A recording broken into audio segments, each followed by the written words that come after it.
कैसे मित्रों, नमस्कार। आज जिस पे बात हो रही है स्पिरिचुअल वर्ल्ड की, और ये स्पिरिचुअल वर्ल्ड की बात तो कम है और स्पिरिचुअल फ्रॉड, अध्यात्म फ्रॉड ज़्यादा है। जैसे मैंने आपको ऑनलाइन शॉपिंग फ्रॉड, बाबा फ्रॉड, वैद्य फ्रॉड, ये सब फ्रॉड के बारे में बताया। इसी श्रृंखला में हम आपको आध्यात्म फ्रॉड के बारे में बताते हैं। आज यूट्यूब पे क्या हो रहा है कि बहुत सारे आध्यात्मिक गुरु पैदा हो गए, बहुत सारे आध्यात्मिक गुरु पैदा हो गए हैं। ऐसे आप करेंगे तो आपका जीवन मुक्त हो जाएगा, आप ऐसे करेंगे तो आपको सद्गति मिलेगी, आपका जीवन सुखमय हो जाएगा। तक कि कितने तो लोग ऐसे हैं कि जिन्होंने अमर होने की भी गारंटी दे दी है कि आप अगर ऐसे करेंगे तो अमर। उनको आध्यात्म का अ नहीं आता है, स्पिरिचुअल का एस नहीं आता है। ठीक है, ऐसे लोग आध्यात्मिक बाबा बने और आध्यात्मिक गुरु बने फिर रहे हैं। अब एक मोहतरमा है, ऐसे न जाने कितनी महिलाएं और कितने पुरुष हैं जो कि आध्यात्म बांटते हैं, कर्मकांड बांटते हैं, तंत्र बांटते हैं, तंत्र मंत्र जादू टोना ये सब बांटते हैं अध्यात्म के बहाने। अध्यात्म क्या होता है इनको नहीं पता है। जादू टोना, तंत्र मंत्र को और कर्मकांड को ये लोग अध्यात्म से जोड़ देते हैं और अध्यात्म को भी ये लोग बर्बाद कर रहे हैं और भारतीय संस्कृति को और सनातन धर्म को भी बर्बाद करने की कोशिश कर रहे हैं, क्योंकि सनातन धर्म में प्रपंच और पाखंड की कोई जगह नहीं है। ठीक है, आप अगर वेद का श्रवण करें, वेद को पढ़ें, तो पाखंड और प्रपंच की कोई जगह ही नहीं है। पा का मतलब वेद होता है, खंड का मतलब टुकड़ा होता है। यानी वेद को जो नहीं मानता है या वेद के आचरण के विरुद्ध जो काम करता है उसको पाखंड बोलते हैं। लेकिन ये लोग अपने इसी पाखंड को आध्यात्म का नाम देते हैं और बोलते हैं कि हमारे पास स्पिरिचुअल शक्ति है और हमारे पास स्पिरिचुअल पावर है, जिसका इस्तेमाल करके आप ऐसे बन सकते हैं, वैसे बन सकते हैं, वैसे बन सकते हैं। ऐसा कुछ होता नहीं है। मैं आपको एक मोहतरमा का वाक़या बताता हूँ जो कि यूट्यूब पे अवेलेबल है। मैं उनका नाम नहीं लूँगा, मैं किसी भी यूट्यूबर का नाम नहीं लेता हूँ। बेवजह उनको प्रसिद्धि देने की कोई वजह नहीं है, तो बस मैं वो वाक़या बता देता हूँ। ये मोहतरमा कहती हैं कि आपके जीवन में जो भी तकलीफ़ है, आपके जीवन में जो भी परेशानी है, उसको ख़त्म करने का, उसका समाधान मेरे पास है। ठीक है, अब वो कहते हैं कि आप अपने डायरी के पन्नों पे कुछ अंक लिखिए, 35, 56, 52, 17, 35, कुछ भी लिखिए।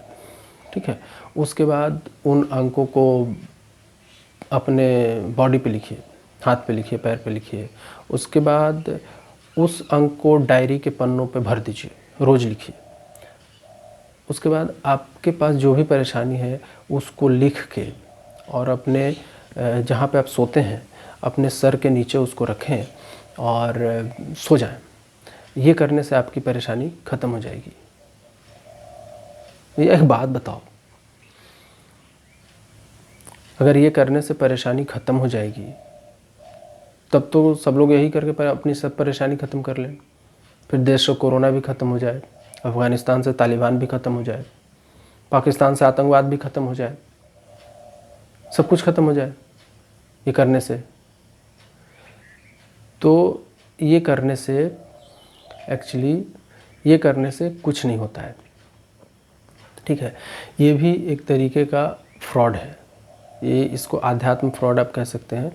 और आप यकीन मानिए, जो भी आपके पुरखे हैं, जो भी आपके पितृ हैं, जो भी आपके ख़ानदान के लोग हैं, या जो भी आपके इष्ट देव हैं, जिनको आप मानते हैं, जिनके आप आराधना करते हैं, तो आप अंग्रेजी में डिजिट लिख के कैसे वो समझेंगे? उनको अंग्रेजी आती थी क्या?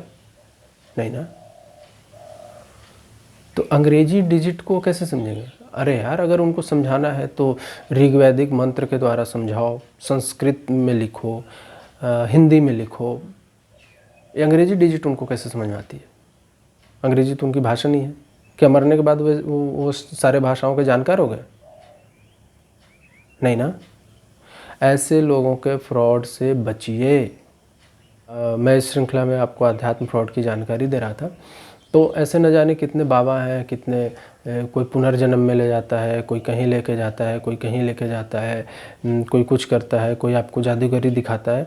तो ये सब जो चीज़ें हैं ये किसी ने देखा नहीं है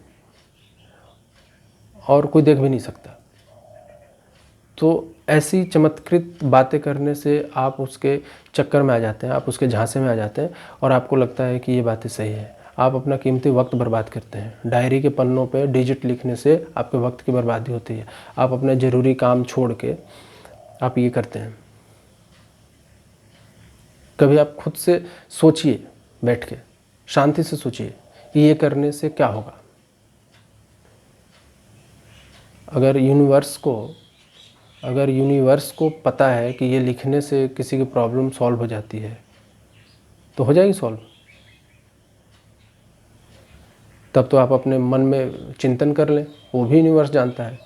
लिखने वाली पद्धति कैसे यूनिवर्स जानता है, और सोचने वाली पद्धति और मनन करने वाली पद्धति जो हमारे संत बताते हैं ध्यान करो, उससे यूनिवर्स नहीं सुनेगा, लिखने से सुनेगा। और यूनिवर्स पढ़ना जानता है। अगर आपके मन की तरंगे यूनिवर्स तक नहीं पहुंच सकती है, तो आपके लिखने से ऐसी कौन सी तरंग उठ रही है जो कि यूनिवर्स तक पहुंच जाएगी। कभी विचार कीजिए। यूं ही किसी के बहकावे में, झांसे में, छलावे में मत आइए। वो तो प्रसिद्ध होने के लिए, अपना व्यूज़ बटोरने के लिए, अपने सब्सक्राइबर खड़ा करने के लिए, ऐड लाने के लिए, मोनेटाइज करने, अपने चैनल को मोनेटाइज करने के लिए, पैसे कमाने के लिए ये सब कर रहे हैं। आप उनके इस काम में क्यों सहभागी बन रहे हैं। अगर कोई आध्यात्मिक गुरु है तो उसका ऑफलाइन रिकॉर्ड देखिए। पिछले दिनों कई बाबाओं जो आध्यात्मिक गुरु थे उनका नाम आया कि उन्होंने ये किया, वो किया, वो किया। तो इन चीज़ों को पहचानिए, इन चीज़ों को आप खुद से समझिए। कोई आपको आध्यात्मिक ज्ञान नहीं देगा। आपको पढ़ना है, अपना साहित्य पढ़िए, वेद पढ़िए, पुराणों को पढ़िए, वहीं से अध्यात्म मिलेगा। किसी के बोलने कहने से और 35, 56, 52, 17, 85 लिखने से अध्यात्म नहीं मिलेगा। अध्यात्म की क्या परिभाषा होती है, पहले इस चीज़ को जानिए। आध्यात्मिक लोग कैसे काम करते हैं, अध्यात्म से कैसे जुड़े हैं। अध्यात्म को जादू टोना तंत्र मंत्र से मत जोड़िए। ठीक है। वीडियो देखने के लिए धन्यवाद।